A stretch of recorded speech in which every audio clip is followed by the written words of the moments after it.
Video game movies are nothing new. But I'm actually talking about movies where the story involves video games rather than adapting a game into a story. It's not always successful. For every Tron, there's the Lawnmower Man. For every War Games is a wizard. Video games can be more than simple entertainment. They can help you save the galaxy. Got a quarter? This is the Last Starfighter.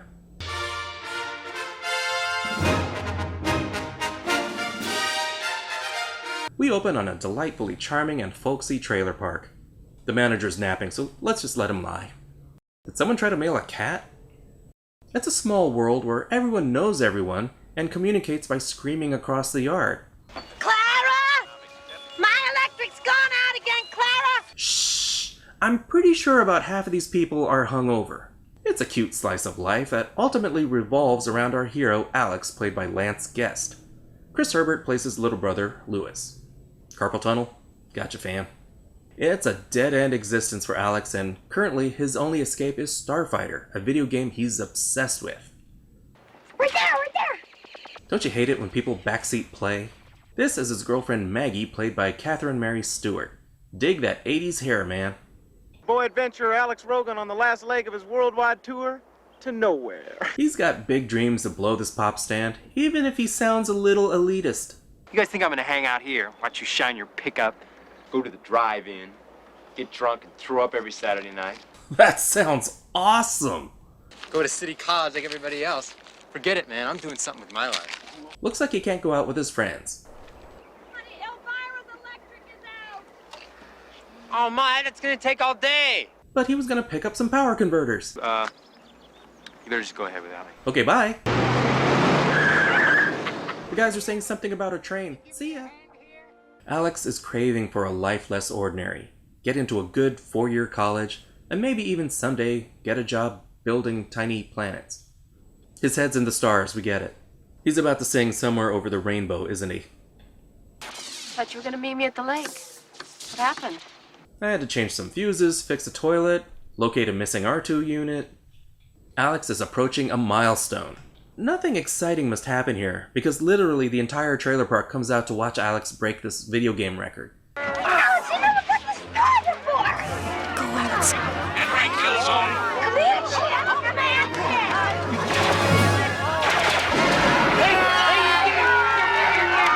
here! Everyone gets really excited about this. Yay! Ah, so what now? Wish you played me like you played that game. What? Nothing. Less Starfighter, more Pac-Man, if you get my meaning. I finally broke the Starfighter record. Oh, that's nice, dear. Finally, a reasonable reaction. You really should focus on more reasonable figures, like tuition, the cost of living, sub counts. I've yet to break 2,000! Mr. Brenner knew that you'd want to see this as soon as possible, so he brought it by the diner, and, well, I was so excited, I opened it. I'm almost sure there are 2 felonies here. Alex is rejected for his student loan, and thus has to attend city college like a savage. Looks like he's stuck here a little while longer. I'm kidding, that doesn't happen. That would have been so dark. Get used to living next to a bright neon sign. The driver of this snazzy car is Centauri, and he's looking for the guy who broke the Starfighter record. Centauri is played by Robert Preston. Dangerous combination. You have a kid desperate in need of money who will do anything to get out of this trailer park, and a stranger offering a solution. Oh, I get it. I'm supposed to get in your car and let you put your finger inside me. I've seen him come and I've seen him go, but you're the best, my boy. Help yourself to some liquor in the back. Mind if I take some pictures? What size gimp mask do you wear? We find out who this is later.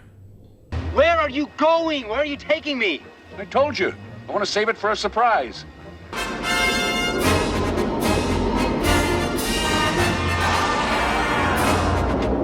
Now that's the face of someone being abducted and flown into space. Okay, something tells me he's not about to be molested, but since we're talking aliens, anal probing is still on the table. Alex arrives on the planet Rylos. Sorry if this is a little tight. We were expecting a 12-year-old boy. Meanwhile, Lewis is looking to play with a different joystick. and Alex's absence is covered by an android named Beta. Hey, it's me on a Monday before I've had my coffee. Not a pretty picture. Back to the planet Male Pattern Baldnia, Alex sees that his favorite game is surprisingly based on fact. The planet, the bad guys, even the gun stars, the ships from the game are real as well. Awkward. With a reaction like that, it's obvious you stepped on a gonad. Only you few were found to possess the gift. Nice to see light bright technology hasn't changed much. This is a restricted area, off limits to... What racist comment were you about to make? He meets Greg, played by Dan O'Hurley.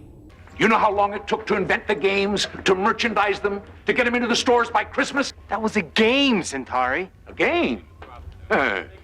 You may have thought it was a game, but it was also a test. So somewhere out there, a plumber is beating turtles to death with a hammer.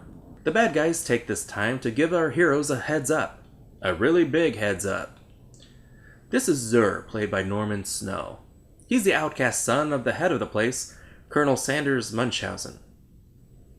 I didn't think they had Comcast in space.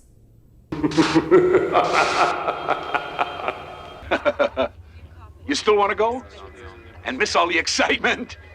Wah, wah, wah. Here's your wall, and Uranus paid for it. Hey, can we just fly between those things? No. Why not? We just can't, okay? The XFL uniforms look stupid. Hey, look, it's Darth Squidward. I am your father. Now that's a face carved from rich mahogany. Brave enough? Just like your Kodan Emperors. Yeah, but Rick will only give you $5 for it. Yay, it has a tiny sword that comes out of it. Oh, stupid. It takes more than a scepter to rule Zur. It takes a solid weekend of training. Fire the meteor gun! It was your own Emperor who granted me command of this armada. Oh, does Widow Baby want to be the weeder? Fire the meatball gun.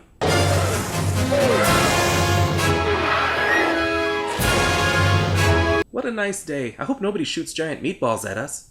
They're headed for the base. Activate automatic repulsor guns.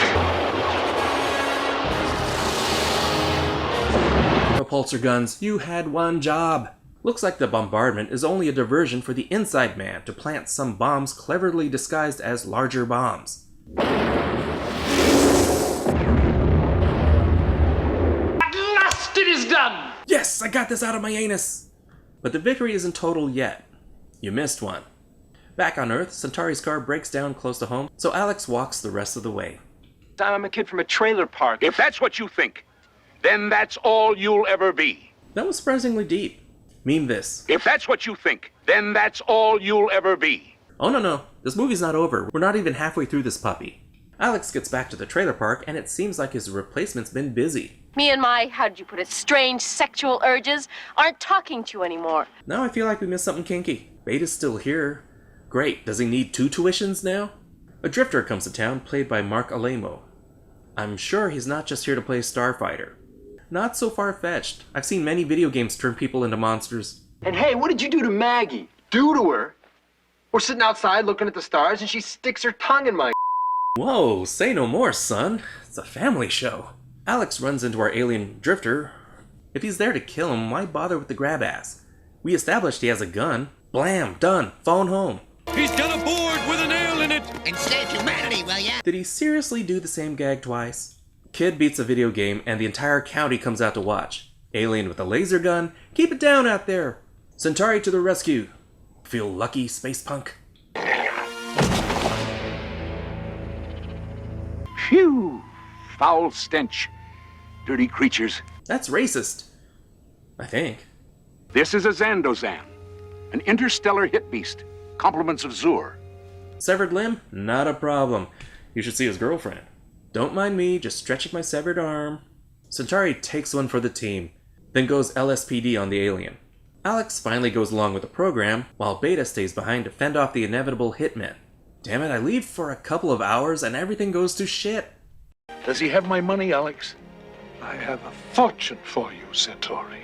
So his dying wish was not to save the galaxy, defend the frontier, defeat evil.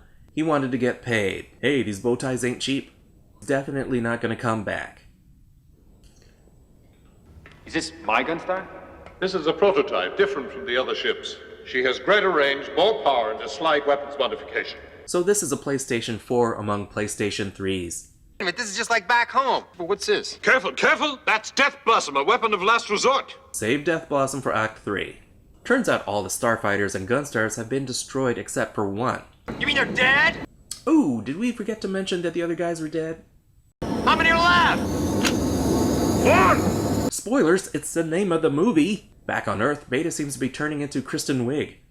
Well, maybe we can make it up to each other tonight, Silver Lake. And she sticks her tongue in my...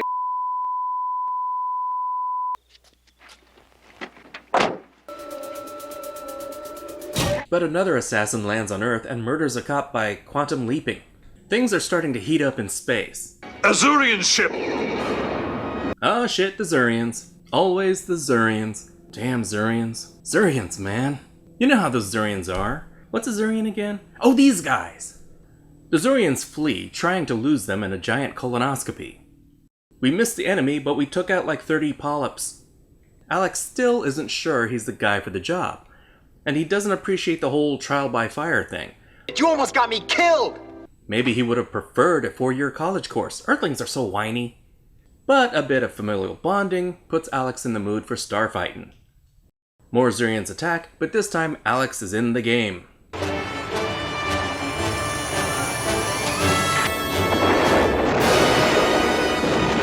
I killed, and I loved it. Beta tries to keep Maggie distracted, but he is just clueless. Rather than risk her tongue again, he spills the space beans. I'm not Alex Rogan. What? Say what? Of course she doesn't believe him, but this happens literally 2 seconds later. See? I suspect Alex would have squirted too. This alerts the assassin that they're chasing the wrong guy. But Beta takes him out with a handy truck. Just in time, too. The message is interrupted. The Last Starfighter Is dead. Well, that's a stretch, isn't it? Maybe he was just saying, The Last Starfighter is available on Blu-ray and DVD. You know, this is what caused all the trouble on Crimson Tide. Well, it's invasion time. Assuming Space Invaders formation. Let's do it. Alex takes out their communications, so now the bad guys are a little less organized. Alex is spotted and Zur is fired. Escape pod activated. Sir, should we be lined up like this? Stay in formation. I'm taking a selfie. Alex activates the Death Blossom. This is the real-world equivalent of mashing the controls. Somehow, randomly firing in all directions is incredibly effective. You okay? Yeah. You? Lightning speed! The bad guys try to ram our heroes, but of course you know that's not gonna work. What do? We die. Why, did he take the only escape pod? That's either an enormous ship or a tiny moon. We get a hero's welcome, and Centauri is alive, yay! I thought you were dead. Oh, no. I was merely dormant while my body repaired itself. Healing cycle, moving on. Alex accepts his destiny to lead the new generation of starfighters. But he has to make one final trip to Earth to settle some unfinished business. He wants to pick up his girl and uproot her from everyone she's ever loved. That's essentially what it is, isn't it? We get a short meet and greet. I'm sure someone had a casserole ready. You should be proud of Alex, Mrs. Rogan. He saved the Star League and hundreds of worlds, including Earth. Even though he was a bit of a pussy about it at first. I have to leave. I want you to come with me. But Maggie is afraid to go with him. I would also like some options in case it doesn't work out. Well, what about Granny, Alex? Not gonna live forever. I'm scared of leaving here. Of course, she changes her mind and runs off with Alex. So are you gonna be the only human guy up there? Yeah. That was The Last Starfighter. You could call this a Star Wars clone. After all, there are more than a few similarities. Young man dreams of bigger things, mentored by an older alien, thrown into an intergalactic war with space battles. There's even a robot. Alex is your typical kid with big dreams for the future. His obsession with the game was mainly a coping mechanism for his frustration of being stuck here. He was our hero, the guy we looked up to as kids. It's a little tough to connect with him at times. This is an alien. Try to look impressed. His arc is a little cliche. Of course he's gonna step up, but it really doesn't take a whole lot. Centauri was kind of a hoot. For an alien, he plays a lot like a slick salesman, right down to his desire to make a few bucks. He's so charming and playful, you can't help but like this guy. Maggie didn't have a whole lot to do. We don't really get to know her beyond her interactions with Alex. We know she has a grandmother she cares about, but we really didn't get to know her. You know, up there she's going to be known as the Last Starfighter's girlfriend. Whatever he's on, pass it around.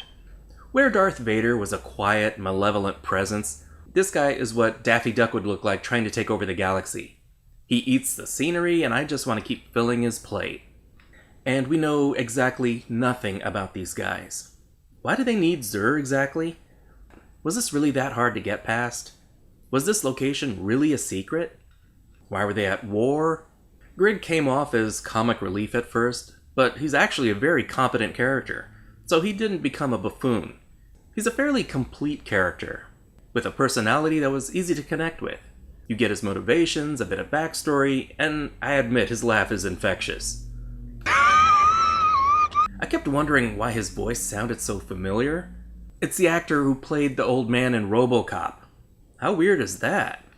There's almost no tension in this movie. A single ship devastated the bad guys. Imagine what a fleet would do. I just don't see any genius-level work from Alex. The bad guys were also pretty incompetent and never really felt like much of a threat. We die. They blew up a bunch of people we spent 15 minutes on. But the countdown scene still gives me chills. Particle beam. Check. 3. Photon bolts. Check. 2. Chair control. Check. 1. These computer-generated images may look primitive by today's standards, but these were beyond state-of-the-art at the time, when every other movie was still using models. I know physical models probably would have looked better on screen, but the filmmakers at least tried to do something new and cutting edge. The visuals may be primitive, but they're not terrible, and they do lend a unique look and visual style to the movie. Honestly, I think it helps the movie stand out. The early CG had limitations, and it shows. Not a lot of polygons, a lot of colors, the shots aren't always convincing, and the movement can be pretty stiff. Not bad for a system that wasn't designed for movies. But you know what? When I first saw this as a kid, I didn't see any flaws. To me, these images were amazing. The plot is pretty simple and basic. The story isn't terribly original. It's like Star Wars meets King Arthur. It's pretty dated now, but at the time of release, I adored this movie. It's a fantasy for arcade kids like me. It justified video games. Suddenly, all those quarters were no longer being squandered for sheer entertainment. They were investing in a hardcore training regimen. Give me a quarter, Mom. I might have to save the galaxy someday. Okay, Dig Dug wasn't about to save the world, but I'd be ready against killer fire-breathing lizards. The Last Starfighter is 3 Bs. Not the most original story, the effects are dated, but I'm really not holding that against the movie as a whole. It still stands out as a fun, cheesy space fantasy. Which video game would you want to be real? Leave your comment below. Thank you so much for watching. Like, subscribe, comment, you know that stuff. And this is theNewBee, and I'll see you later, kids. Toodles!